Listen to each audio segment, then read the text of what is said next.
నగరు తెరవలేదు. నేను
సౌందర్యవంతురాలు. ఈ పరమగీత గ్రంథాన్ని మనము చదువుతున్నప్పుడు ఎలాగ కనిపిస్తుంది అంటే భార్య భర్తల మధ్య ఉన్నటువంటి ప్రేమ ఈ యొక్క పరమగీతాల గ్రంథంలో కనిపిస్తుంది. యవనస్తులు చదువుతున్నప్పుడు ఏంటి ఇలాగా ఉన్నది అని ఆలోచన కూడా కలుగుతుంది. ఆ దినాలలో యోధులైనటువంటి యవనస్తులను అనగా ఆడపిల్లలను పరమగీతాల గ్రంథాన్ని చదవించేటువంటి వారు కాదు. కారణం ఏంటంటే ఆ ప్రేమ అనేది ముందు కనబడుతుంది. ఇది చదివి వారు పాడైపోతారు ఉద్దేశం. గ్రంథాన్ని మనం చదువుతూ ఆత్మ సంబంధమైనటువంటి ఆలోచనలు చదివితే దేవుడు మనకు బోధిస్తారు. ఈ పరమగీతాల గ్రంథాల్లో మనకు ఎక్కువగా తోట, ఉద్యానవనము అనే మాట కనిపిస్తాయి. తర్వాత వరుడు, వధువు అనేటువంటి మాటలు మనకు కనిపిస్తాయి. ఈ తోట అనేది ఆ పొలము, ఉద్యానవనము, ఆ తోట అనేది దేనికి సాదృశ్యం కనబడుతున్నాయంటే దేవుని యొక్క సంఘానికి, లేకపోతే ఆ సంఘానికి సాదృశ్యంగా కనబడతా ఉంది. ఒక పొలము, మన పొలంలో మనం చూస్తే అక్కడ ఉన్నటువంటి సోలం వ్యక్తి మనకు సాదృశ్యంగా కనబడతా ఉంది. అక్కడ ఉన్నటువంటి పొలంలోను ఎవరికి సాదృశ్యం అంటే యేసుక్రీస్తు ప్రభువుకి సాదృశ్యంగా కనబడుతుంది. అక్కడ సోలం వ్యక్తికి సోలం ఉన్నటువంటి ప్రేమ సంఘంలో క్రీస్తుకు మనకు అలాంటి ప్రేమను మనం కలిగి ఉండాలి అని మనకు అర్థమవుతా ఉంది. ఇలా సోలమితిని వాళ్ళు అడుగుతున్నారు. అడిగినప్పుడు సోలమితి సమాధానం చెబుతా ఉంది, యెరూషలేము కుమార్తెలారా, నేను నల్లని దానినైనను సౌందర్యవంతురాలను అంటుంది. యెరూషలేము కుమార్తెలు ఆమెను అవహేళన చేస్తున్నారు. ఏమని అవహేళన చేస్తున్నారంటే, నీవు నల్లని దానవి, నువ్వు నల్లని దానవని అవహేళన చేస్తున్నారు. ఆ చేసినప్పుడు ఆమె సమాధానం ఇస్తూ, నేను నల్లని దాననైనను నేను సౌందర్యవంతురాలనే. ఎలాంటి సౌందర్యం అంటే కేదారు వారి నేను నల్లని దానైనప్పటికీ నేను సౌందర్యవంతురాలనే. కేదారు వారి గుడారాలు ఎలాగైతే సౌందర్యంతో కనబడుతున్నాయో నేను అలాంటి దాన్ని అని వారికి సమాధానము ఇస్తాము. ఇక్కడ 3 ప్రాముఖ్యమైన సంగతులు మనకు కనబడుతుంది. మొదటిగా యెరూషలేము కుమార్తెలు ఉన్నారు, రెండవది కేదారు వారు ఉన్నారు, గుడారాలు ఉన్నాయి, మూడవది సొలొమోను నగరులు కనిపిస్తుంది. ప్రవచనమైతే ఒక్క భాగాన్ని మాత్రం మీకు జ్ఞాపకం చేస్తాను. కేదారు వారి గుడారాలు, కేదారు వారు. సొలొమోను ఎందుకు కేదారు వారితో పోల్చింది? కేదారు వారికి ఉన్నటువంటి లక్షణాలు మనలో ఉండాలని నాకు కోరుతా ఉన్నాడు. అసలు కేదారు ఎవరు, కేదారు వారి యొక్క లక్షణాలు ఏంటి, మనలో అవి లేకపోతే యోగ్యకరముగా ప్రభు యొక్క మనలో మనం వేయకూడదు కూడా. కనుక మనం పరిశీలన చేసుకుంటూ కేదారు వారు ఎలాగైతే ఉన్నారో అలాంటి లక్షణాలు మనము కలిగి ఉన్నాం. చూద్దాం రండి. అసలు మొదట కేదారు వారు ఎవరు? ఆదికాండము 25వ అధ్యాయము, ఆదికాండము 25వ అధ్యాయము 13వ వచనం. ఆదికాండము 25వ అధ్యాయము 13వ వచనం. ఇష్మాయేలు జ్యేష్ఠ కుమారుడైన కేదారు అద్వయేలు అక్కడ ఇష్మాయేలు జ్యేష్ఠ కుమారుడైన నెబాయోతు కేదారు, అక్కడ కుమారుని పేరు రాయబడతారు. ఇప్పుడు కేదారు ఎవరు అంటే ఇష్మాయేలు యొక్క రెండవ కుమారుడు కేదారు. మొదటి కుమారుడేమో నెబాయోతు, రెండవ కుమారుడేమో కేదారు, ఇష్మాయేలు. అసలు ఇష్మాయేలు ఎవరు? అబ్రహాము హాగరు యొక్క కుమారుడే ఇష్మాయేలు. ఇప్పుడు వారి యొక్క కుమారుడే కేదారు. ఇప్పుడు కేదారు గురించి రాస్తూ కేదారు వారు ఎలాంటి వారు ఒక 5 సంగతులు, 5 విషయాలు మీకు జ్ఞాపకం చేస్తారు. కేదారు వారు ఎలాంటి వారు? మొదటిగా చూద్దాం రండి. పరమగీతం గ్రంథము 1వ అధ్యాయము 5వ వచనంలో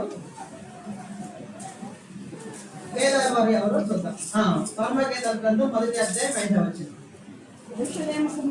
యెరూషలేము కుమార్తెలారా, నేను నల్లని దాననైనను సౌందర్యవంతురాలను కేదారు వారి గుడారముల వలె. చాలు. కేదారు వారు ఎలాంటి వారు అంటే ఇక్కడ కేదారు వారి గుడారాల వలె నేను సౌందర్యవంతురాలను. అంటే కేదారు వారి యొక్క గుడారాలు ఎంత సౌందర్యముగా కనబడుతున్నాయో నేను కూడా అలాంటి సౌందర్యము కలిగినటువంటి దానను అంటుంది. కేదారు వారి గుడారాలు ఎలాంటి సౌందర్యం కనబడుతుంది? ఎలాంటివి గుడారాలు అని అంటే మనం ముందుకు వెళ్తే ఇంకా అర్థమవుతుంది. కేదారు వారికి ఆస్తి ఉంది. ఏంటి ఆస్తి అంటే గొర్రెలు, మేకలు, పశువుల మందులు కనబడుతున్నాయి. వారు మేక యొక్క చర్మములతో వారు గుడారాలను కప్పేటువంటి వారు. కనుక మేక చర్మాలు నలుపు రంగులో ఉన్నాయి కనుక ఆమె పోలుస్తా ఉంది. కేదారు వారి గుడారాలు నలుపు రంగులో ఎలాగ దూరం నుంచి చూసినప్పుడు ఎంత అందముగా కనబడుతున్నాయో నేను కూడా అలాంటి అందమైనటువంటి సౌందర్యవంతురాలను కేదారు వారి గుడారాల వలె కనబడుతుంది. కేదారు వారి గుడారాలు పైకి ఎలా కనబడుతున్నాయంట? సౌందర్యవంతమైనవిగా కనబడుతున్నాయి కేదారు వారి గుడారాలు. అంటే నీవు నేను కూడా కేదారు వారి గుడారాలు ఎంత సౌందర్యముగా కనబడుతున్నాయో నీవు నేను కూడా అలాంటి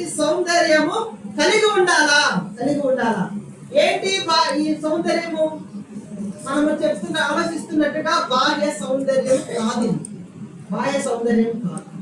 ఏంటి ఆ సౌందర్యము అంటే, ఒక కోణంలో ఆలోచిస్తే మానవుని యొక్క సాక్ష జీవితమే సౌందర్యము. పైకి ఎలా కనపడుతున్నాయా కేదారు వారి గుడారాలు ఎలా కనపడుతున్నాయి అంటే, అవి పైకి ఎలా కనపడుతున్నాయి, సౌందర్యవంతంగా కనబడుతున్నాయి. అవి ఒక క్రైస్తవ విశ్వాసి ఎలా కనపడాలంటే సౌందర్యవంతముగా కనబడాలి. ఏంటా సౌందర్యం అంటే, వారి యొక్క సాక్ష జీవితమే సౌందర్యము. కేదారు వారి గుడారాలు సౌందర్యవంతము కనుక నీవు నేను కూడా బాహ్యముగా మంచి సాక్ష్యాన్ని కలిగి ఉండాలి. అదే మన సౌందర్యము. ఇలాంటి సాక్ష్య జీవితము మనల్ని చూసి, మన సాక్ష్యాన్ని చూసి, మన సాక్ష్యాన్ని విని వీరు సౌందర్యవంతులు అని చెప్పగలుగుతున్నారా? మార్కు సువార్త 5వ అధ్యాయం, మార్కు సువార్త 5వ అధ్యాయము 17వ వచనం. జనులు జరిగినది చూడవెళ్ళి యేసు నొద్దకు వచ్చి సేన అను దయ్యములు పట్టినవాడు బట్టలు ధరించుకొని స్వస్థ చిత్తుడై కూర్చుండుట చూచి చాలు. సేన అను దయ్యములు పట్టినవాడు బట్టలు ధరించుకొని స్వస్థ చిత్తుడై కూర్చొని ఉన్నాడు. ఎక్కడ కూర్చుని ఉన్నాడంటే యేసు క్రీస్తు ప్రభు వారి యొక్క పాదముల దగ్గర కూర్చున్నాడు. ఎవరి వ్యక్తి? సేనాను దయ్యములు పట్టినవాడు. ప్రజలందరూ వచ్చారు, వాడిని చూశారు. అరే ఏంటి ఈ వ్యక్తి బట్టలు ధరించుకొని ఉన్నాడే, ఈ వ్యక్తి స్వస్థ చిత్తుడైనాడే, ఈ వ్యక్తి యేసు పాదముల దగ్గర కూర్చున్నారే, అందరూ భయపడిపోతున్నారు. ఒకనొకప్పుడు ఈ యొక్క వ్యక్తి ఎక్కడ ఉన్నాడు అంటే, అదే అధ్యాయం రాస్తూ సమాధులలో వాసము చేసేటువంటి వాడు అని రాయబడింది. ఆ వ్యక్తిని గురించి రాస్తూ అతనికి బట్టలు లేవు. ఆ వ్యక్తిని గురించి రాస్తూ అతను కేకలు వేస్తున్నాడు, అతను గాయపరుచుకుంటున్నాడు. అతని చేతులకు సంఖ్యలు వేసినా, కాళ్ళకు సంఖ్యలు వేసినా వాటిని తుత్తు నీరుగా చేస్తున్నాడు. వాడిని తీసుకుని వచ్చి ఇంట్లో పెట్టినా వాడు మళ్ళీ ఎక్కడికి వెళ్తున్నాడు అంటే సమాధుల్లోకి వెళ్తున్నాడు. మరి ఈ వ్యక్తి ఏంటి? యేసు ప్రభువు దగ్గర ఉన్నాడు. ఒకప్పుడు ఈ వ్యక్తికి బట్టలు లేవే, ఒకప్పుడు ఈ వ్యక్తి స్వస్థ చిత్తుడు కాదే, ఒకప్పుడు ఈ వ్యక్తి గాయపరిచేటువంటి వాడే, ఒకప్పుడు ఈ వ్యక్తి కేకలు వేసేటువంటి వాడే, ఒకప్పుడు ఈ వ్యక్తి సమాధుల్లో ఉన్నాడు కదా, ఒకప్పుడు ఈ వ్యక్తిని ఎవరు బంధించలేకపోయినామే. ఈ వ్యక్తి ఏంటి? యేసు ప్రభువు దగ్గర కూర్చోడం ఏంటి? ఈ వ్యక్తి ఏంటి? స్వస్థ చిత్తుడు యేసు ప్రభువు దగ్గర ఉండడం ఏంటి? ఈ వ్యక్తి ఏంటి? బట్టలు ధరించుకుని కనబడుతున్నాడే. ఎంత మార్పు కలిగింది ఈ వ్యక్తిలో? దేన్ని బట్టి మాట్లాడుతున్నారు వాళ్ళు? బాహ్య సౌందర్యము, తన సాక్ష్య జీవితము, తన సాక్ష్యం ఒకప్పుడు ఎలా ఉందంటే అందరినీ గాయపరుస్తున్నాడండి ఆ వ్యక్తి. యేసుక్రీస్తు ప్రభువు దగ్గరికి రాకమునుపు, ఆ యేసు ప్రభువు వారి దగ్గరికి రాకమునుపు, ఆ వ్యక్తి దగ్గరికి రాకమునుపు ఈ వ్యక్తి ఎలాంటి వాడంటే గాయపరిచేటువంటి వాడు. ఆ వ్యక్తి ఎలాంటి వాడు అంటే బట్టలు లేక దిగంబరై తిరుగుతున్నటువంటి వ్యక్తి, కేకలు వేసేటువంటి వ్యక్తి. ఇప్పుడు వస్తే ఏమన్నారు? ఈ వ్యక్తి ఇంత మారిపోయినాడు. ఇప్పుడు కేకలు లేవే, ఇతను గాయపరచట్లేదే, ఇతను ఎవరిని బాధ పెట్టట్లేదే, ఇతను ఎవరిని కొట్టడం లేదే, ఇతను సమాధిలో లేడే, యేసు ప్రభువు దగ్గర కూర్చున్నాడే. ఏం మారిపోయినాడండి ఈ వ్యక్తి? ఇది బాహ్య సౌందర్యం. ఇది సౌందర్యము. గుడారాలు సౌందర్యం అంటే బాహ్యముగా మనం ఎలాగ మంచి సాక్ష్య జీవితము కనబడాలి మనలో. మనల్ని చూస్తే ఈ వ్యక్తేనా మందిరానికి పోయేటువంటి, ఈ వ్యక్తినా గాయపరిచేది, మందిరానికి వెళ్ళేటువంటి ఈ వ్యక్తినా కేకలు వేసేది, మందిరానికి వెళ్ళేటువంటి ఈ వ్యక్తినా? ఎందుకంటే మీరు మందిరానికి వెళ్ళేది ఏం వేరండి? మీరు మందిరానికి వెళ్ళదు, మీ స్వభావం మారలా, మీ బుద్ధి మారలా, మీ స్థలము మారలా. ఏం మారింది? నువ్వు మందిరానికి వెళ్తున్నావు. నీ సాక్ష్యం ఏది సమాజంలో? నీ సాక్ష్యం ఏది సంఘంలో? నీ కుటుంబంలో సాక్ష్యం ఏది? మారకపోయినే ఎలా కనబడతావు? సౌందర్యవంతురాలుగా మనం ఎలాగ కనబడతాం? మన సాక్ష్య జీవితం మారలా, మన ప్రవర్తన మారలా, మన మాట తీరు మారలా, ఏది మారలా. మనం ఎలా కనబడతాం సౌందర్యవంతముగా? రాగలుగుతారా? 45వ కీర్తన 10-11 వచనాలు. 45వ కీర్తన 10-11 వచనం. కుమారి ఆలకించుము, ఆలోచించి చెవియెక్కము, నీ స్వజనమును నీ తండ్రి ఇంటిని మరువము.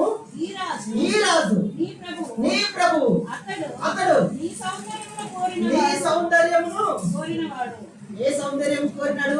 సాక్ష్య సౌందర్యము కోరినవాడు. సాక్ష్యము బాగుండాలి. నీ సాక్ష్యం బాగలేకపోతే ఎవరు కోరుతారు నిన్ను? నీ సాక్ష్యం బాగలేకపోతే నిన్ను బట్టి మందిరానికి వస్తారా? నీ సాక్ష్యం బాగలేకపోతే దేవుని గణపరుస్తారా? ఎలాగుందండి మన సాక్ష్యము? సోలమితి అంటది, నేను నల్లని దానినైనా వెనుక వచ్చేమో, నేను నల్లని దానిని. ఆ తర్వాత రాస్తూ, నేను ఎండ తగిలిన దానను, ద్రాక్ష తోటలో నేను చేపలు కాస్తూ ఉన్నప్పుడు నాకు ఎండ తగిలిందే కానీ మరొక ముందుకు కాదు నాది. నేను గుడారాలు ఎంత అందముగా కనబడుతున్నాయో నా సాక్ష్య జీవితము కనబడుతుందండి. మన సాక్షి జీవితం అందమైనదిగా కోరతాడా ప్రభు? అందమైనదిగా కనబడాలి. కేదారు వారి గుడారాలు ఎలాగైతే అందమైనదిగా కనబడుతున్నాయో నీ సాక్ష్య జీవితం అందమైనదిగా కనబడాలి. అప్పుడు మాత్రమే ప్రభు కోరతాడు. ఇది మొదటిది. కేదారు వారు ఎలాంటి వారు అంటే వారి గుడారాలు సౌందర్యమైనవి. అనగా మన సాక్ష్య జీవితము సోమవారం నుండి శనివారం దాకా, ఆదివారం వస్తేనేమో చాలా బాగా చెప్తారు మన గురించి. ఆదివారం దాటి బయటికి వెళ్ళిపోతే ఇక మాట్లాడతారు. ఇక మన సాక్షి వినాలి. ఎలాగుంటుందండి వారు సౌందర్యవంతులు. మన సాక్షి జీవితం సౌందర్యంగా కనబడాలి. యెషయా గ్రంథము 21వ అధ్యాయం. యెషయా గ్రంథము 21వ అధ్యాయము 17వ వచనం. కేదారీల విగ్రహాలలో శేషించువారు కొద్దివారు. రెండవది కేదారు వారు ఎలాంటి వారు అంట? బలాఢ్యులు. కేదారు వారు బలాఢ్యులు. కేదారు వారు మీదకి యుద్ధానికి వెళితే వారు గెలవగలరా? కేదారు వారు గెలవలేదు. కారణం వారు బలాఢ్యులు. అయ్యా వారి బలం ఉందయ్యా, వారి బలం ముందు బలాఢ్యులు. కేదారు వారు ఎలాంటి వారంటే బలాఢ్యులు. కనుక నీవు నేను కూడా ఏం కలిగి ఉండాలి? బలము కలిగి ఉండాలి. వారు కేదారు వారు శరీర సంబంధంగా వారు బలాన్ని కలిగిన వారు కేదారు వారు. అయితే మనం ఎలాంటి బలం కలిగి ఉండాలంటే ఆత్మ సంబంధమైన బలం మనం కలిగి ఉండాలి. కేదారు వారి మీదకి శత్రువులు వస్తే వారు ఉన్నటువంటి విలువ కారణం బట్టి, లేకపోతే వారు విలువిధిని బట్టి, వారు ఉన్నటువంటి బలాన్ని బట్టి శత్రువుల మీద జయాన్ని పొందగలరు వారు కేదారు వారు. మరి మన మీదకి కూడా శత్రువు వస్తుంది. ఏంటి మన శత్రువు? మొదటగా ఏంటి మన శత్రువు అంటే మన శరీరమే మన శత్రువు. రెండవది లోకం మన శత్రువు. మూడవది అపవాది మన శత్రువు. వీటి మీద మనం యుద్ధము జయించాలి అంటే, వాటిని గెలవాలి అంటే మనము కూడా ఆత్మ సంబంధమైన బలము కలిగిన వారుగా మనం కనబడాలి. మనం ఆత్మ సంబంధంగా బలం లేకపోతే గెలవగలమా? శరీరాన్ని గెలవలేము, లోకాన్ని గెలవలేము, అపవాదిని గెలవలేము. ఏది మనం గెలవలేము. ఏం కావాలము? కార్యగ్రంథం 11వ అధ్యాయం 32వ వచనం.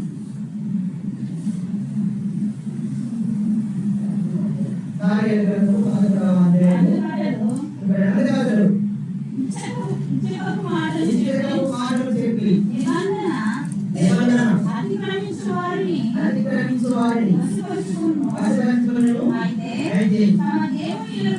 తమ దేవుని ఎరుగువారు బలము కలిగి గొప్ప కార్యములు చేసేవారు. ఏంటంట బలము అంటే? దేవుని ఎరుగుటే బలము. దేవుని ఎరుగుటే బలము. దావీదు గొల్లియాతు మీదకి వస్తున్నాడు. గొల్లియాతు అన్నమాట ఏంటి? ఎరా నేనేమన్నా కుక్కలా కనబడుతున్నానా? ఒక కర్ర తీసుకొని నా మీదకి వస్తున్నావే. దావీదు గొల్లియాతు ఏమన్నాడు? గొల్లియాతు 6 మూరల జానుడు. గొల్లియాతు చాలా బలం కలిగినవాడు, చాలా ఎత్తునటువంటి వాడు. దావీదు చూస్తేనేమో ఇప్పుడు అలాంటి వ్యక్తి గొల్లియాతును జయించగలడా? శరీర సంబంధంగా చూస్తే దావీదుకు బలం లేదు, కానీ గొలియాతు జయించినాడు. కారణం సున్నతి తీసుకెళ్ళి ఎంతటి వాడు. అడవిలో గొర్రెలు కాస్తున్నప్పుడు సింహం ఎదురుపడి వస్తే నేను ఏం చేస్తాను? జీవము గల దేవుడు, జీవము గల దేవుడు నేను కలిగి ఉన్నాను కనుక ఈ గొలియాతు ఎంతటి వాడు. దావీదుకున్న బలం ఏంటంటే దేవుడు.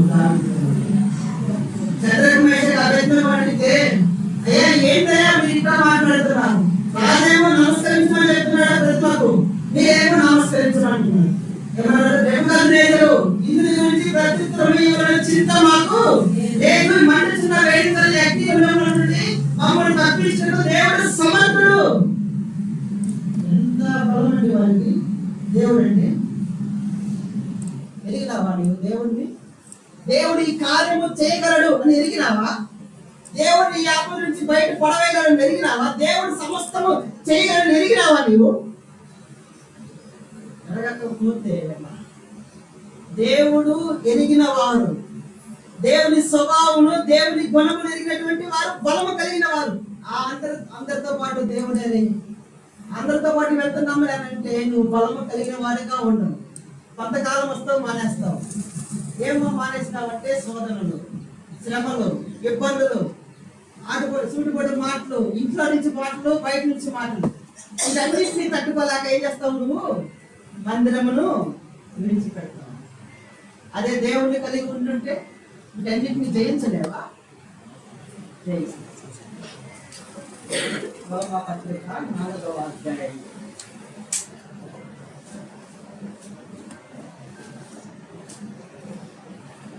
పత్రిక 4వ అధ్యాయం 21వ వచనం. దేవుని మహిమపరచి ఆయన వాగ్దానం చేసిన దాన్ని నెరవేర్చుటకు సమర్థుడని రూఢిగా విశ్వసించి విశ్వాసము వలన బలం పొందాడంట. విశ్వాసము వలన బలము పొందినాడు. దాని చెప్తూ దాని రాస్తూ తమ దేవుడిని ఎరిగిన వారు బలము కలిగిన వారు అని రాశాడు.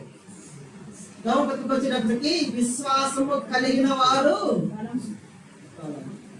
ఇలాంటి విశ్వాసం. అబ్రహాముకున్న విశ్వాసం మనకు కదా. 99 సంవత్సరాల వయసు, దాదాపు పిల్లలు లేరు. దేవుడు ఏం చేసిన వాగ్దానం చేశాడు. 12వ అధ్యాయంలో వాగ్దానం చేసినాడు. అప్పటికి అన్నాడు, అయ్యా నేను నాకు సంతానం లేదే. దేవుడు ఇస్తాడు అని అబ్రహాము నమ్మినాడు. సంతానాన్ని అభివృద్ధి చేస్తానే దేవుడు చెప్పాడు కనుక ఆ మాటను అబ్రహాము నమ్మినాడు. 5వ అధ్యాయంలో నువ్వు లేచి బయటికి రా అన్నప్పుడు బయటకు వచ్చాడు అబ్రహాం. ఎబ్రీ 11 రాస్తూ ఎక్కడికి వెళ్ళవాడిని ఎరుగకనే బయలుదేరాడు. ఎంత నమ్మకం అండి అబ్రహాముకు. ఆ 22వ అధ్యాయంలోకి వచ్చేటప్పటికి నీ కుమారుడిని బలిగా ఇవ్వమన్నప్పుడు ఏమనాలి? అయ్యా నా సంతానాన్ని అభివృద్ధి చేస్తానంటివి, విస్తరింపజేస్తానంటివి, ఇసుక రెన్యూవల్ చేస్తానంటివి, నక్షత్రాల సంఖ్య కంటే ఎక్కువ చేస్తానంటివి, ఇప్పుడేమో బలినివ్వమంటివి అనాలి లేదా? అనాలి అన్నమాట. దేవుడు వాగ్దానం చేసినాడు కనుక ఆ వాగ్దానం నా జీవితం నెరవేరుస్తానని అబ్రహాము నమ్మి మోరియా పర్వతం మీద తీసుకుని వెళ్ళాడు. ఇస్సాకును దేవుడు దయచేస్తాడు. ఆ మాట రాస్తూ మీరు ఇక్కడ ఉండండి, మేము తిరిగి వెళ్ళి మరలా వస్తాను అనుకుంటా వచ్చేదము అన్నాడు. అంటే ఎంత నమ్మకం అండి దేవుని మాట మీద, దేవుని వాగ్దానం మీద అబ్రహాముకు. అందుకనే అబ్రహాం గురించి రాస్తూ విశ్వాసులకు తండ్రి అయిపోయినాడు. అప్పుడు ఇంకా అలాంటి విశ్వాసం. నమ్ముతున్నాము మనం దేవుని, ఎరుగుతున్నామా దేవుని? ఎరగకపోతే పేదారు వారు బలాఢ్యులు. ఏంటి మన బలం అంటే ఆయనను ఎరుగుతే మన బలము, ఆయన మీద విశ్వాసం ఉంచితే మాట్లాడు. నువ్వు నమ్మని కదా దేవుని మహిమ నమ్మలేకపోయినా ఇలాంటి అపనమ్మకం ఉంటే పేదారు వారి వల్ల మనము కనబడలేము. వారి బలాఢ్యులు వారు ఉన్నటువంటి బలాఢ్యులు మనం ఉండలేము. బలాఢ్యులు పేదారు వారు బలాఢ్యులు. రెండవది ఏంటి మన బలము అంటే ఆయన ఎరుగుట మన బలము, విశ్వాసం ఉంచుట బలము. రెండవది. మూడవదిగా చూద్దాం రండి. యెషయా గ్రంథము 60వ అధ్యాయం 7వ వచనం.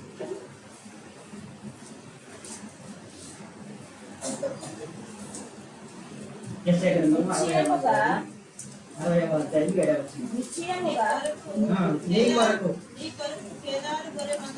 నీ కొరకు కేదారు గొర్రె మందలన్నీయు కొడుకులను నెబాయోతు పొట్టేళ్ళు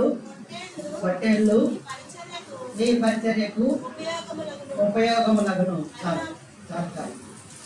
నీ కొరకు కేదారు గొర్రె మందలన్నీయు కూడుకుంటున్నాయి, నీ పరిచర్యకు ఉపయోగపడుతుంది.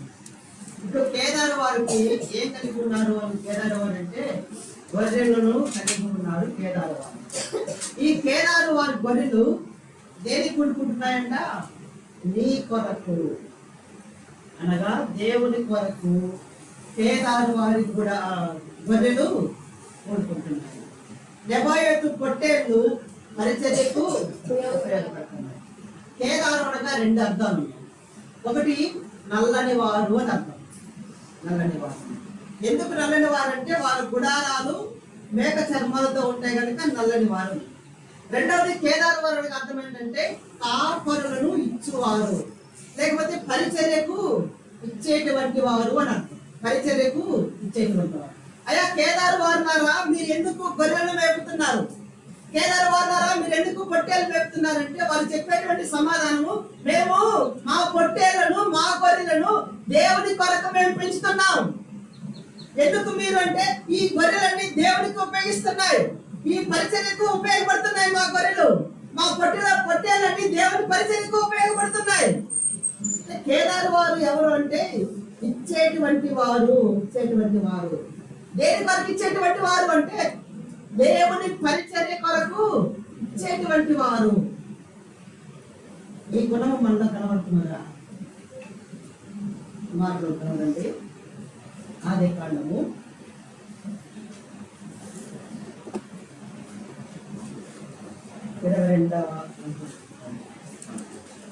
15వ అధ్యాయము 3వ వచనం. ఆది కాండము 15వ అధ్యాయం 3వ వచనం. మరియు అబ్రాము ఇదిగో నీవు నాకు సంతానం ఇయ్యలేదు కనుక. చాలు. ఇక్కడ అబ్రహాము మాట్లాడుతూ నాకు సంతానము ఇయ్యలేదు అని. అంటే ఇప్పుడు శారా గురించి రాస్తే శారా ఇప్పుడు ఏమంటుంది? ఇంకా శారాను మనం ఏమంటుంది? శారా ఇప్పుడు సంతానం లేదు కనుక ఇప్పుడు అవన్నీ ఏమంటాం మనము? ఎవరు అంటాం. రెండవ గ్రంథం మొదటి సమయాల గ్రంథం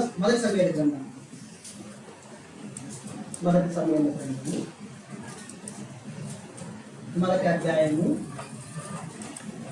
2వ వచనం. వీరిలో ఒకదాని పేరు హన్నా, రెండవ దాని పేరు పెనిన్నా. పెనిన్నాకు పిల్లలు కలిగింది కానీ హన్నాకు పిల్లలు లేకపోయి. ఇప్పుడు హన్నాను కూడా ఏమనొచ్చు? అనొచ్చు. లోకాసువార్త 1వ అధ్యాయం. లోకాసువార్త 1వ అధ్యాయము 7వ వచనం. ఎలిజబెత్ గొడ్రాలైనందున వారికి పిల్లలు. ఈ ముగ్గురిని మనం గమనిస్తే ముగ్గురు కూడా పిల్లలు లేనటువంటి వారే, పేరు గొడ్రాలు. అయితే ఎలిజబెత్ తర్వాత దేవుడు వారికి కుమారుణ్ణి అనుగ్రహించినాడు. ఆ కుమారుని పేరే యోహాను. ఇప్పుడు యోహాను గురించి రాస్తూ అదే అధ్యాయంలో లోకాసువార్త 1వ అధ్యాయము 17వ వచనం. మరియు అతడు తల్లిదండ్రుల హృదయములను పిల్లల కట్టునకును అవిధేయులను నీతిమంతుల జ్ఞానమును అనుసరించుటకును ప్రభువు కొరకు ఆయన ఆయత్తపడి ఉన్న ఆ, ప్రజలను ప్రజలను సిద్ధపరచుటకై ఏలియా యొక్క ఆత్మయు శక్తియు గలవాడై ఆయనకు ముందుగా వెళ్ళును గనుక నీకు సంతోషమును మహా ఆనందమును కలుగును. అతడు పుట్టినందున అనేకులు ఎవరి గురించి రాస్తున్నాడు? యోహాను గురించి రాస్తున్నాడు. యోహాను ఏం చేస్తున్నాడంట? ప్రజలందరినీ సిద్ధపరుస్తున్నాడు. ఎవరి వైపు తిప్పుతున్నాడు ప్రజలందరినీ అంటే దేవుని వైపుకు ప్రజలు తిప్పుతున్నాడు. అమ్మా, నువ్వు గొడ్రాలుగా ఉన్నమాట వాస్తవమే. ఇప్పుడు నీ కుమారుడు పుట్టబోతున్నాడు. ఆ కుమారుడు ఏం చేస్తాడంట? ప్రజలను సిద్ధపరుస్తూ ప్రజలందరినీ దేవుడి వైపుకు మళ్ళిస్తాడు. అదే యోహాను గురించి రాస్తూ ఆ అరణ్యంలో కేకలు వేస్తూ ప్రభు త్రోవ సరళము చేయుటని శబ్దం అని రాశాడు. అంటే యోహాను ఇప్పుడు ఎందుకు పుట్టాడు అంటే దేవుని కొరకు, ప్రభు యొక్క త్రోవను సిద్ధపరచడానికి, ప్రజలను సిద్ధపరచడానికి, ప్రభు యొక్క రాజ్యంలోనికి ప్రజలను నడిపించడానికి యోహాను పుట్టాడు. ఒక గొడ్రాలు కడుపున. రెండవ వ్యక్తి మనం ఎవరు చూసాము? శారాను చూసాము. శారా గొడ్రాలుగా ఉన్నప్పుడు దేవుడు వారికి కుమారులను గ్రహించాడు. ఇప్పుడు అబ్రహాము చేసిన 22వ అధ్యాయం ఆదికాండంలో అంటే ఏం చేస్తున్నాడు? తీసుకుని వెళ్ళి దేవునికి అర్పిస్తున్నాడు. ఇదిగో అబ్రహాము, నువ్వు ప్రేమించి ఇస్సాకును తీసుకొని పర్వతం మీద అర్పించు అంటే ఏమనాలా? అయ్యా, నాకు వాగ్దానం చేసింది, నేను నా వారి గొడ్రాలుగా ఉన్నటువంటి మా జీవితాల్లో ఒక కుమారుని అనుగ్రహిస్తుంది. ఈ కుమారుని తీసుకుని వెళ్ళి దేవుడికి అర్పించాలనా నాన్న అని ఏం చేస్తున్నాడు? ప్రభువుకి ఇస్తున్నాడు. సమయం దగ్గరకు వచ్చిన హన్న దగ్గరకు వచ్చేటప్పటికి హన్న గొడ్రాలిగా ఉంటే ఏం చేసింది? పాలు విడవక ముడిపే తీసుకుని వెళ్ళి దేవుని పరిచర్యలో పెట్టింది. ఏలి ఎదుట పరిచర్య చేస్తున్నాడు. సమయం గురించి రాయబడింది. వీరు ముగ్గురు మనం ఆలోచిస్తే ఎవరి కొరకు పెరుగుతున్నారు వీళ్ళు? దేవుని కొరకు. కేదారు వారు, అయ్యా మీరు గొర్రెలను పొట్టేలను ఎందుకు మేపుతున్నారు, ఎందుకు పెంచుతున్నారు అంటే వాళ్ళు చెప్పేటువంటి సమాధానము, మేము ప్రభు పరిచర్య కొరకు పెంచుతున్నాం వాటిని. మనల్ని అడిగితే మీ బిడ్డలను దేనికి పెంచుతున్నారు? మీరు మీ బిడ్డలు ఎందుకు ఉపయోగపడుతుంది? దేని కొరకు ఉపయోగపడుతున్నారు? దేవుని మందిరంలో. గొడ్రాళ్ళు అనేటువంటి వ్యక్తులే తమ బిడ్డలను దేవుని పరిచర్యకు ఉపయోగిస్తే మరి మనం ఎంతమంది కుటుంబంలో కనీసం 2 3 సరే, కనీసం సేవ పరిచర్య దేవుడు పిలుపుని బట్టి అది వేరే విషయం. కనీసం దేవుని మందిరంలో పరిచర్యకు నా బిడ్డ వెళ్తున్నారని మనం చెప్పగలమా? నా బిడ్డ ఆదివారం వస్తే చాలు, దేవుని మందిరంలో ఉంటాడు, నా బిడ్డ దేవుని మందిరంలో పరిచర్య చేస్తాడు, అందుకని నేను పెంచుతున్నానని చెప్పగలమా మనము? ఎలిజబెత్ అడిగితే, ఎలిజబెత్ అమ్మా ఎందుకమ్మా నువ్వు బిడ్డను పెంచుతున్నావు? అయ్యా, ప్రజలను సిద్ధపరచడానికి, దేవుని వైపు తిప్పడానికి నేను బిడ్డను పెంచుతున్నాను. అన్నా నువ్వెందుకు బిడ్డను కన్నావు? ప్రభు పరిచర్య చేయడానికి. అబ్రహాము నీకు ఎందుకు బిడ్డనిచ్చాడు దేవుడు అంటే ప్రభువుకు అర్పించడానికి. నిన్ను నన్ను అడిగితే ఏం చెప్తాను? నీ బిడ్డలు దేవుని మందిలో పరిచర్యలో ఉన్నారా అంటే దేవుని వందనాలు. ఎలాగ చెప్తాం? మనం కేదారు వారి వల్ల ఉన్నామని, మనమే పరిచర్యలో ఉన్నాం. మీ గురించి చెప్పట్లేదు, చాలా పరిచయం. నాకు చాలా సంతోషం. దాదాపు 8 సంవత్సరాల నుంచి ఇక్కడికి వస్తా ఉన్నా. ఇక్కడ ఉన్నటువంటి డెడికేషన్ చాలా తక్కువ కనపడతా అవుతుంది. అంత సమర్పణ మా అమ్మాయి అంటది, ఆ మందిరంలో ఉంటే బాగుంటుంది. అంత సమర్పణ, అంత ప్రేమ. ఒక్కరోజుకే చూసింది. నేను 8 సంవత్సరాలు ఒక్కరోజుకే చూసిన అమ్మాయి 8 సంవత్సరాలు నేను చూస్తూనే ఉన్నాడు. దానికి దాసం అయిపోవాల్సింది ఆ సంఘానికి. ఏ క్షణమైన అన్న పిలిచినప్పుడల్లా అన్నా నేను రాలేనన్నాను, ఏనాడు చెప్పాలి. ఎందుకంటే అలాంటి ప్రేమ, అలాంటి సమర్పణ, అలాంటి ప్రయాస సంఘంలో ఉంది. మనం పరిచర్యకు దేవుని బిడ్డలను పంపించగలరు. పరిచర్యలో మన బిడ్డలు వాడాలి, కాదనట్లా చదివించాలి, మంచి ఉన్నతమైన స్థానంలో ఉండాలి. చదివే పరిచర్య. ఒక వారం పోతాము, 2 వారాల తర్వాత పరిచయం చేస్తాం, 3వ వారం ఏమంటాం, అన్న 2 వారాల నుంచి చేస్తాను ఏమన్నాను కొంచెం అంటాం. పరిచర్యలో మన బిడ్డలు మనము మొదటి వచ్చిన రాస్తూ సజీవ యాగముగా శరీరం ఆయనకు మనం సమర్పించుకోకపోతే పిల్లలే మనం కేదారు వారిని అడిగితే, కేదారు వాళ్ళారా మీరు ఎందుకు పశువులు కొట్టేలను మేపుతున్నారు అంటే, అయ్యా దేవుని మందిరంలో పరిచర్యకు అది బలిపీఠం మీద అంగీకారము అయ్యే విధంగా మేము పెంచుతున్నాం. బలిపీఠం మీద అంగీకారం అయ్యే విధంగా మన బిడ్డలు మనం పెంచాలి. ఇది కేదారు వారి యొక్క 3వ లక్షణం. 4వ లక్షణం చూద్దాం రండి. ఏహెజ్కేలు గ్రంథము 27వ అధ్యాయం.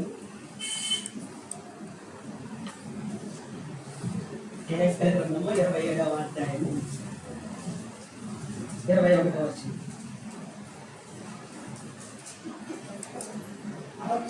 అరవీలను కేదారు అధిపతులందరూ నీతో వర్తకము చేయదురు.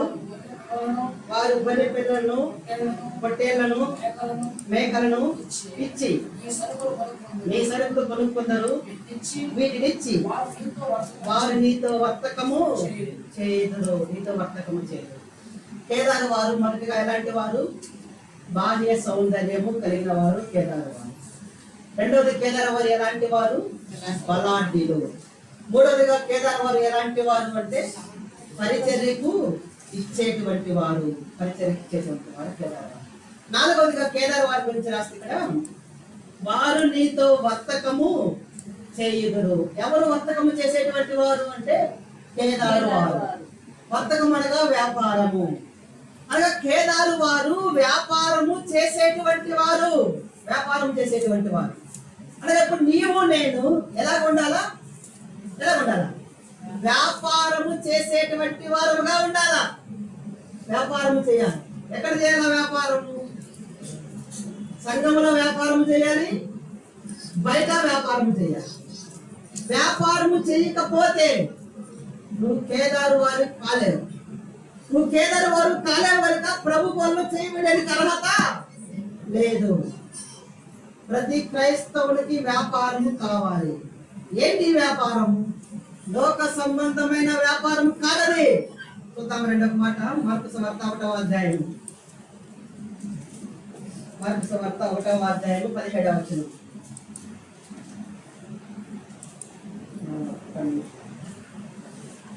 మార్కు సువార్త 1వ అధ్యాయం 17వ వచనం. కాలము సంపూర్ణమై ఉన్నది. యేసు నా వెంబడి రండి, నేను మిమ్మల్ని మనుషులను పట్టు. యేసు నా వెంబడి రండి, నేను మిమ్మల్ని మనుషులను పట్టు జాలములుగా చేసేదనని యేసుక్రీస్తు 1:17. మార్కు 1:17. యేసుక్రీస్తు ప్రభువారు పిలుస్తున్నాడు. సీమోను పేతురును పిలుస్తూ, ఆంద్రేయను పిలుస్తూ, మీరు రండి, నా వెంబడి రండి, నేను మిమ్మల్ని మనుషులను పట్టు జాలుగా చేస్తాను. అర్థం ఏంటి?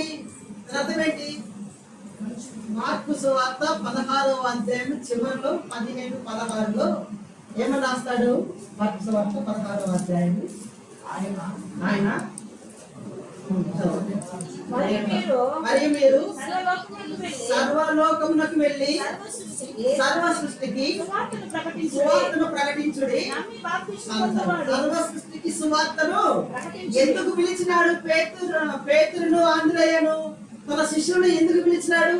అయ్యా మీరు చేపలు పట్టుకుంటూ ఆ వ్యాపారం చేస్తూ లాభం సంపాదించుకుంటూ మీ కుటుంబాన్ని గడుపుకుంటున్నారు కదా, మీరు దాన్ని వదిలిపెట్టండి. ఇక మీ వ్యాపారాన్ని మీరు వదిలిపెట్టండి, మీ జీవనోపాధిని వదిలిపెట్టండి, మీ వల్ల వదిలిపెట్టండి, సమస్తం వదిలిపెట్టిన వెంబడి రండి. ఎందుకు పిలుస్తున్నాను అంటే మీరు సర్వలోకానికి వెళ్ళి సర్వ సృష్టికి సువార్తను ప్రకటించాలి, వారు నమ్మి బాప్తిస్మం పొందాలి. అనగా ప్రతి ఒక్కరూ క్రీస్తులోనికి రావాలి, ప్రతి ఒక్కరూ మారు మనసు పొందాలి, ప్రతి ఒక్కరూ దేవుని యొద్దకు నడిపించబడాలి. వాళ్ళు ఏది వ్యాపారం అంటే నీ సంపాదన ఏంటి అంటే నువ్వు సంపాదించేది దేవుని యొక్క ఆత్మల వ్యాపారం చేయాలి నీవు నేను. కేదారు వారి గురించి రాస్తాం. కేదారు వారు ఎలాంటి వారు అంటే వ్యాపారస్తులు. వాళ్ళు నీ వ్యాపారం ఏంటి? నీ వ్యాపారం ఆత్మల సంపాదనే వ్యాపారము. ఎన్ని ఆత్మలు సంపాదించినావు నువ్వు? ఎన్ని సంవత్సరాల నుంచి నువ్వు వర్తకం చేసినావు సంఘంలో? రక్షించబడిన నాటి నుండి నేటి వరకు ఎన్ని వ్యాపారాలు చేసి ఎన్ని ఆత్మలు సంపాదించినావు? ఎంత లాభం సంపాదించినావు నీవు నేను? మన తరపున నా తరపున ఒక్క ఆత్మ ఉంది అని మనం చెప్పగలమా? ఇదిగో నేను ఒక ఆత్మను సంపాదించినాను. మత్తయి సువార్త 25వ అధ్యాయం, మత్తయి సువార్త 25వ అధ్యాయం 10వ వచనం. 14 పరలోక రాజ్యము ఒక మనుష్యుడు దేశాంతరములకు ప్రయాణమై తన దాసులను పిలిచి వారికి అప్పగించినట్లు ఉండును. అతడు ఒకనికి 5 తలాంతులు, ఒకనికి 2, ఒకనికి 1, ఎవరి సామర్థ్యం చెప్పున వానికి ఇచ్చి వెంటనే దేశాంతరము. ఒక యజమాని ఉన్నాడు, పిలిచాడు, దాసుని పిలిచాడు. ఒక దాసునికి 5 తలాంతులు ఇచ్చాడు, మరొక దాసునికి 2 తలాంతులు ఇచ్చాడు, మరొకరికి 1 తలాంతు ఇచ్చాడు. ఇందు మీద ప్రేమ ఇస్తే అందరికి సమానంగా ఇవ్వాలా? మరి ఎందుకు ఒకటి తక్కువ అక్కడే రాశాడు? వారి సామర్థ్యం చెప్పుకున్నాను రాశాడు. వారి సామర్థ్యం చెప్పుకున్నాను. నీకు ఎంత సామర్థ్యం ఉందో, నువ్వు ఎన్ని తలాంతులు అయితే నువ్వు చేయగలవు అంత సామర్థ్యం నీకు ఇచ్చాడు. నీకేమి సామర్థ్యం లేకుండా చేయలే దేవుడు, నీకు సామర్థ్యం ఇచ్చాడు. ఎంత సామర్థ్యం అంటే 1 తలాంతును హ్యాండిల్ చేయగలిగిన సామర్థ్యం నీకుంది, 2 తలాంతులు హ్యాండిల్ చేయగలిగిన సామర్థ్యం నీకుంది. అంత సామర్థ్యం నీకుంది. నీ సామర్థ్యాన్ని బట్టి దేవుడు నీకు తలాంతుని ఇచ్చి దేశాంతరం వెళ్ళిపోయినాడు. కొంతకాలం అయితే తిరిగి వచ్చాడు. ఇప్పుడు అడుగుతున్నాడు, మళ్ళా అడిగాడు. మొదటి వ్యక్తిని అడిగాడు, అయ్యా నీకు ఎన్ని ఇచ్చా? నాకు 5 ఇచ్చినావు. ఏం చేసావు 5? ఇదిగో 5కి మరొక 5 సంపాదించిన. రెండవ వాడిని పిలిచాడు, నువ్వేం చేసినావు? నీ 2కి 2 సంపాదించిన. మొదట పక్కన పడ్డాడు. మూడవ మీరిద్దరిని చూస్తే వీళ్ళిద్దరు ఏం చేశారు? 5 తలాంతులు తీసుకున్నవాడు 5 తలాంతులు సంపాదించాడు, 2 తీసుకున్నవాడు 2 తలాంతులు సంపాదించాడు. ఏమన్నా బల నమ్మకమైన మంచి దశగా నువ్వు 5కి 5 సంపాదించిన కనుక ఏంటి మీద అధికారం? చదువుదామన్నమాట. 25వ అధ్యాయం 21వ వచనం. అతని యజమానుడు బలా నమ్మకమైన దాసుడా, నీవు కొంచెంలో నమ్మకముగా ఉంటివి, నిన్ను అనేకమైన వాటి మీద నియమించెదను. మరొక చోట పట్టణముల మీద అధికార్యం రాశాడు. ఇదిగో నువ్వు 5 పట్టణాలకు తీసుకుని వెళ్ళి 5 సంపాదించిన కనుక ఈ 10 పట్టణాల మీద నువ్వు అధికారం అన్నాడు. నువ్వు 2 తీసుకుని వెళ్ళి 2కి 2 సంపాదించావు కనుక ఈ 4 పట్టణాల మీద నువ్వు అధికారి అన్నాడు. దేవుడు నీకు అప్పగించాడు, ఒక బాధ్యతను అప్పగించాడు, ఒక తలాంతును నీకు ఇచ్చాడు దేవుడు. ఆ తలాంతును నువ్వు వృద్ధి చేయాలి. లోకంలో మనం వ్యాపారం చేస్తాం.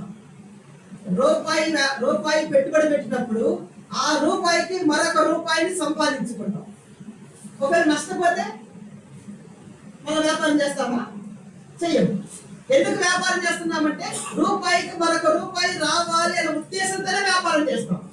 ఇప్పుడు దేవుడు నీకు ఒక తలాంతి ఇచ్చినప్పుడు ఆ తలాంతిని నువ్వు వృద్ధి చేసినావా, అలాగే ఉంచినావా? ఏది నీకు ఇచ్చిన వ్యాపారం? ఒకరికి ఒక్కొక్క తలాంతి ఇస్తాడు.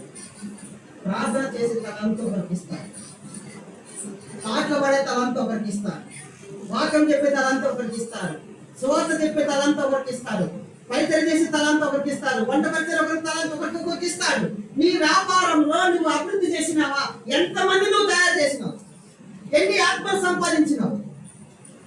ప్రార్థనా పరులుగా దేవుడు మనకి ఇచ్చాడు. ఆ తలాంతులు మనకి ఇచ్చాడు. నువ్వు ప్రార్థన పడే తలాంతి ఇచ్చినప్పుడు నీ ప్రార్థనను బట్టి అనేక ఇలాగ ప్రార్థన చేయగలగాలి, నేను ఆత్మీయంగా ఎదగాలి అనేటువంటి వారు వచ్చినారా? నీ ప్రార్థన బట్టి ఇలాంటి ప్రార్థన మాకెందుకు రాబోకు అని వెళ్ళిపోయిన వారు ఉన్నారా? సంఘంలో నువ్వు చేసేటువంటి వాక్య పరిచయ, సంఘంలో చేసేటువంటి పరిచయాన్ని బట్టి ఇలాంటి పరిచయం మాకెందుకు, మాకు అక్కర్లేనటువంటి వారు వెళ్ళిపోయినాం కదా, చేస్తే ఇలాంటి పరిచయం చేయాలి అనేటువంటి వాళ్ళు వస్తున్నారు. నేను చూసి ఏది నీ వ్యాపారం? కేదారు వారు వర్తకులు, వ్యాపారం చేసేటువంటి వారు కేదారు వారు, వాళ్ళు సంపాదించేటువంటి వారు. నీ ఆత్మల సంపాదన, నీ ఆత్మల భారం ఏది? ఎలాగ చెప్పగలము? కేదారు వారు మనం సౌందర్యవంతులు. ఎన్ని ఆత్మలు సంపాదించి ఎంతమందిని మనం తయారు చేసినాం? ఏ విషయంలో తయారు చేసినాం? మనకు ఒక వాయిద్యం వాయించడం వచ్చు. దేవుడు మనకి ఇచ్చిన తలాంతాలు ఎందుకు నేర్పించినావా నువ్వు అడుగుతాడు దేవుడు. నీకు కాంతి ఇవ్వలేదా? నీకు చదువు రాదు, కానీ గొప్పగా వాయించగలిగిన సామర్థ్యం నీకు ఇచ్చా. నీకు చదువు రాదు, పాడగలిగిన సామర్థ్యం నీకు ఇచ్చిన. నీకు చదువు రాదు, చరిత్ర సామర్థ్యం నీకు ఇచ్చిన. నీ ద్వారా ఇంకొకరు నేర్పించినావా? ఇంకొకరు తయారు చేసినావా? నా తదనంతరము మరొక వ్యక్తి ఉన్నాడని చెప్పగలవా సంఘంలో? ఏది మన వ్యాపారం? ఏది? కేదారీలు వర్తకము చేసేటువంటి వారు, వ్యాపారం చేసేటువంటి వారు, ఆత్మల సంపాదన భారము నేను కలిగి ఉన్నాను. ఇది 4వ లక్షణం. మొదటిది కేదారు వారు సౌందర్యం కలిగిన వారు. రెండవది కేదారు వారు బలాఢ్యులు. మూడవది కేదారు వారు పాపలను ఇచ్చేటువంటి వారు. 4వది కేదారు వారు రక్షకము చేసేటువంటి వారు. 5వది చూద్దాం రండి. యెషయా గ్రంథం 42వ అధ్యాయం.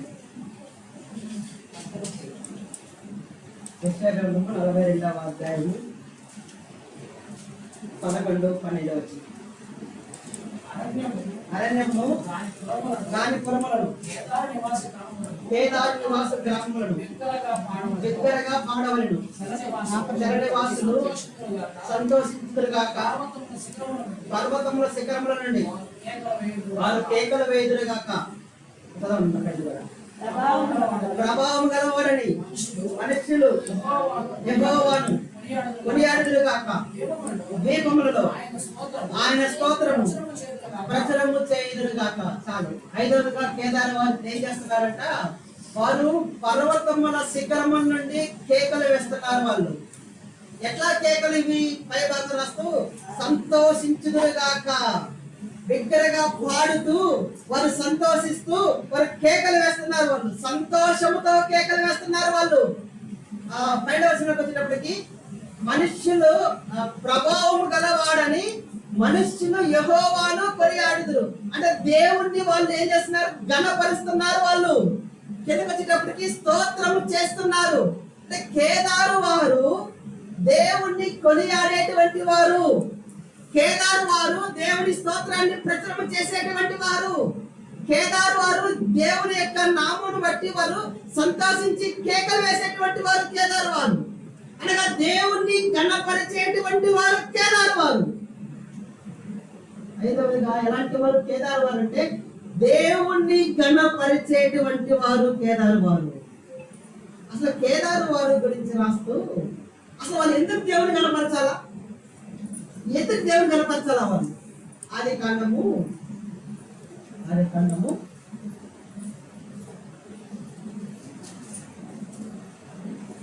16వ అధ్యాయము 12వ వచనం.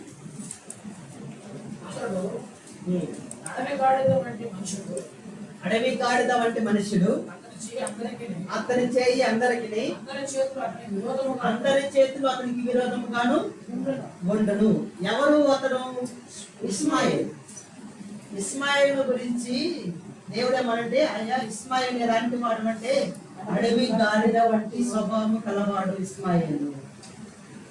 అందరి చేతులు అతనికి, అతని చేతులు అందరికి విరోధముగా. అంటే శపించబడినటువంటి వాడు ఇస్మాయిల్. దేవుని అనుగ్రహం వల్ల పుట్టిన వ్యక్తి కాదు ఇస్మాయిల్. ఇప్పుడు ఇస్మాయిల్ శపించబడినటువంటి వ్యక్తి ఇస్మాయిల్. ఈ ఇస్మాయిల్ యొక్క కుమారుడే కేదారు. ఇప్పుడు కేదారు ఏమనాలి?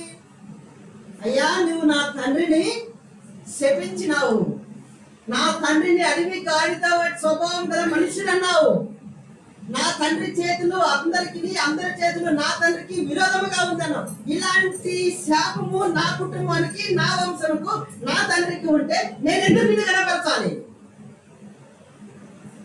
ఇస్మాయిలు శపించబడినటువంటి వాడు కదా.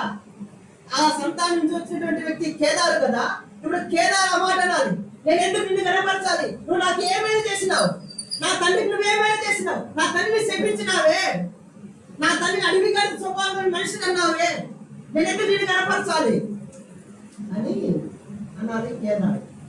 కానీ ఏమన్నాడు? విషయకరణకు వచ్చినప్పుడు రచనము చేస్తున్నారు, దేవుని స్తోత్రం చేస్తున్నారు, మరి సంతోషంతో కేకలు వేస్తున్నారు. తర్వాత పట్టణాలు ఇచ్చారండి, అది తర్వాత ఇంకొక మాట కేదారు వారికి ఆ శాతం వచ్చినప్పటికీ దేవుడు వారికి కొన్ని పట్టణాలు అనుగ్రహించి వచ్చారు. ఆ పట్టణాలు బట్టి వాళ్ళు అక్కడ రాశారు. అదే విశాఖను మంచిది కాదు, పట్టణాలు గ్రామాలు ఇచ్చినారని వాళ్ళు అంటే దేవుడు కేదారు వారు శపించబడిన వారు అయినప్పటికీ, అయ్యా మమ్మల్ని వదిలిపెట్టక మాకు దీవెనను అనుగ్రహించినావు, మాకు పట్టణాలను స్వాస్థ్యముగా ఇచ్చినావు, గ్రామాలను మాకు స్వాస్థ్యముగా ఇచ్చినావు అని వాళ్ళు దేవుణ్ణి ఘనపరుస్తున్నారు. దేవుని యొక్క ఆ కీర్తిని ప్రచురము చేస్తున్నారు. దేవుణ్ణి ఘనపరిచేటువంటి స్వభావం ఎవరిది అంటే కేదారు వారిది. వాళ్ళు దేన్ని జ్ఞాపకం చేసుకుంటున్నారంటే, వారికి వచ్చినటువంటి శాపాన్ని జ్ఞాపకం చేసుకోక, వారి తండ్రికి వచ్చినటువంటి శాపాన్ని జ్ఞాపకం చేసుకోక, వారికి ఇచ్చినటువంటి మేలును బట్టి, అయ్యా మమ్మల్ని మేము ఒకవేళ శాపగ్రస్తమైనప్పటికీ నువ్వు మమ్మల్ని మర్చిపోక మాకు గ్రామాలను పట్టణాలను మాకు స్వాస్థ్యంగా ఇచ్చినావని దానిని బట్టి వాళ్ళు జ్ఞాపకం చేసుకొని దేవుణ్ణి ఘనపరుస్తున్నారు కేదారు వారు. మనమైతే మన జీవితంలో దేవుడు ఎన్నో మేలు చేసి ఉంటాడు. ఒక్కటి జీవితంలో చేసిన అంటే మనకు వచ్చినటువంటి నిందన బట్టు లేదా మనకు జరిగినటువంటి కీడు బట్టు మనం ఏం చేస్తాం కనుక ఆ ఒక్క దాన్ని బట్టి 99 మర్చిపోతాం. 99 మేలు మర్చిపోయి ఆ ఒక్క దాన్ని బట్టి దేవుడిని మనము అవమానపరుస్తాం. కానీ కేదారు వారు దేన్ని మర్చిపోయినారు? శాపాన్ని మర్చిపోయి మేలును గుర్తు పెట్టుకొని వాళ్ళు ఆరాధిస్తా ఉంటే, వాళ్ళ ప్రభుని కనబరుస్తా ఉంటే మనం ఎలా ఉంటున్నాం? మనకు ఒకవేళ పట్టణాలు ఇవ్వకపోవచ్చేమో, పనులు ఇవ్వకపోవచ్చేమో, ఆస్తులు ఇవ్వకపోవచ్చేమో, ఐశ్వర్యం ఇవ్వకపోవచ్చేమో, దేవుడు మనకు ఆయుష్ ఇచ్చినాడు కదా, ఆయుష్ ఇచ్చాడు కదా. ఈ ఆయుష్ను బట్టి అయినా మనం కనపరచాల దేవుడు. నేను సజీవంగా ఉంచిన కదా దేవుడు మనల్ని, దాన్ని బట్టి అయినా మనము కనపరచాలి. ఎన్ని నిందలు వచ్చినా, ఎన్ని అవమానాలు వచ్చినా, ఎన్ని కష్టాలు వచ్చినా, ప్రభు వాటన్నిటిని తప్పిస్తూ నన్ను మరణానికి అప్పగించకుండా, మరణపు ఆలోచన నా జీవితంలో రానివ్వకుండా నన్ను సజీవులుగా ఉంచినావయ్యా అని ప్రభువులు కనపరచాలి. ప్రతి సందర్భంలో మనం ప్రభువులు కనపరిచేటువంటి వారంగా మనం కనబడాలి. మేలు వస్తేనేమో ప్రభువులు కనపరుస్తాము, కీడు వస్తేనేమో ఏ దేవుడు నా దేవుడు చేసినాడు మా జీవితంలో ఏదానికి నష్టం అని మనం. నేను సజీవం ఉంచిన చాలదా? నీ బిడ్డలు సజీవం ఉంచాడు చాలదా? ఈ ఆరోగ్యం ఇచ్చినాడు చాలదా? దాన్ని బట్టి మనం దేవుడిని అవమానపరుస్తాం. చేసే మేలుని బట్టి మనము మర్చిపోతూ దేవుని ఘనపరిచేటువంటి వారు. ప్రతి పరిస్థితులలో కూడా దేవుని మనం ఘనపరిచేటువంటి వారుగా ఒక సందర్భాన్ని జ్ఞాపకం చేస్తాం. ప్రభు యొక్క నామం మాట్లాడారు. కుటుంబము తండ్రి సేవకుడే, కుమార్తె సేవకుడే, కుమార్తె అల్లుడు, కుమారుడు పరిచయం చేసేటువంటి వ్యక్తి, మరొక కుమార్తె తండ్రేసుకునేటటువంటి వ్యక్తి, మరొక కుమారుడు సువార్త పరిచయంలో వాడబడేటువంటి. టోటల్గా కుటుంబం అంతా సేవలో ఉన్నాడు. ఒకనొక దినాన ఒక ఆదివారం రోజున ఆ కుటుంబంలో ఒక వార్త వచ్చింది. ఒక అల్లుడు చనిపోయినాడని వార్త వచ్చింది. జరిగిపోయింది, ఆదివారం అయిపోయింది. ఆ ప్రోత్సాహన కార్యక్రమం జరిగిపోయింది. నెక్స్ట్ ఆదివారం వచ్చింది. ఇప్పుడు ఆ కుటుంబం వెళ్ళింది. పరిచయం చేయాలి. ఇటువైపు చూస్తేనేమో కుమార్తె వివరాలుగా ఉంది, భర్త చనిపోయినాడు, సండే స్కూల్ పరిచయం ఉంది, పిల్లలు కూడా పరిచయకు వెళ్ళాలి. ఈ సమయంలో ఇలాంటి స్థితిలో మనం పరిచయకు వెళ్తామా? మందిరానికి వెళ్తామా, పరిచయకి వెళ్తామా, ఎక్కడ ఉంటాం? మామూలుగా ఆలోచిస్తే పోలేదు, ఖచ్చితంగా పోలేదు. చిన్న కుమార్తె చేస్తేనేమో విధానాలు కనబడుతుంది. పెళ్లి సంవత్సరము 3 నెలల పడతారు. ఇప్పుడు ఈ అమ్మాయి సండే స్కూల్ పరిస్థితి తీసుకోగలరా? అన్నదమ్ములు పరిస్థితి తీసుకోగలరా? కానీ ఆ కుటుంబం ఉంది. మరుసటి రోజున సండే స్కూల్ పరిస్థితి తీసుకోవాలంటే ఎవరు ఆలోచించాలి? సండే స్కూల్ టీచరే మనకు ఆలోచించి ఏమని ఆరాధిస్తుంది? ఇలాంటి చేయగలము. కానీ ఆ కుటుంబం ఎవరు కాదు, మా కుటుంబం. మా చెల్లెలు భర్త ఆదివారం చనిపోయినారు. నెక్స్ట్ ఆదివారంకి పరిచయకి వెళ్ళాలి. ఏం చెప్పాలి? మాటలు వస్తాయా? మాటలు చేయగలమా? కుటుంబం ఎంత బాధ. 3 నెలల గర్భవతితో ఉంది. అమ్మాయి పరిచయకి పోగలదా? మనం పరిచయం చేయగలమా అంటే చేయలేదు. కానీ కుటుంబం ఉంది. దేవుని సన్నిధిలో పరిచర్య గొప్ప విషయం. ఉన్నారు, మీరు లేదని చెప్పట్లా, ఉన్నారు. అలాంటి వాళ్ళు ఉన్నారు. ఏ పరిస్థితుల్లోనైనా సరే దేవుణ్ణి మనం గణపరిచేటువంటి వారంగా మనం ఉండాలి. మేలు వస్తేనే కనపరచడం. ఒకవేళ కీడు అప్పటికి ఇచ్చాడా? ఏమన్నాడు యోగు? ఏమన్నా ఏం లేదు. ఏం మిగిలింది? యోగుకి ఏమన్నా మిగిలిందా? ఏమి మిగల. ఆస్తి పోయింది, ఉన్న ఇల్లు పోయింది, పశువులు పోయి, బిడ్డలు పోయి, ఆఖరికి శరీరం కూడా ఇది ఏమైనా కనపరుస్తున్నాడు? భార్య వచ్చింది, దేవుడిని దూషించి మరణము కమ్ము అన్నది. ఆ సమయంలో దేవుడిని ధనపరిచిన వ్యక్తి చివరికి 42వ అధ్యాయంలో ఎంతగా ఆశ్రదించాడు. కష్టాల్లో కూడా దేవుణ్ణి గణపరిచేటువంటి వారంగా మనం ఉండాలి. ప్రతి పరిస్థితులలో దేవుణ్ణి మనం గణపరచగలిగితే దేవుడు మన ఉన్నతమైన స్థానంలో దేవుడు ఉంచుతాడు. కనుక కేదారు వారు ఎలాంటి వారు అంటే ప్రభువును గణపరిచేటువంటి వారు కేదారు వారు. కనుక ఎలాంటి లక్షణాలు కేదారు వారిలో? మొదటి ఎలాంటి లక్షణాలు? సౌందర్యం. ఏంటి ఆ సౌందర్యం అంటే మన సాక్ష్య జీవితమే సౌందర్యం.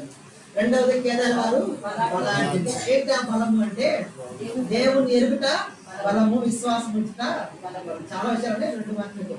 మూడోది ఎలాంటి వారు బలాఢ్యులు? కేదారు వారు అంటే కాపర్లను ఇచ్చేటువంటి వారు, పరిచర్యకు సమర్పించేటువంటి వారు.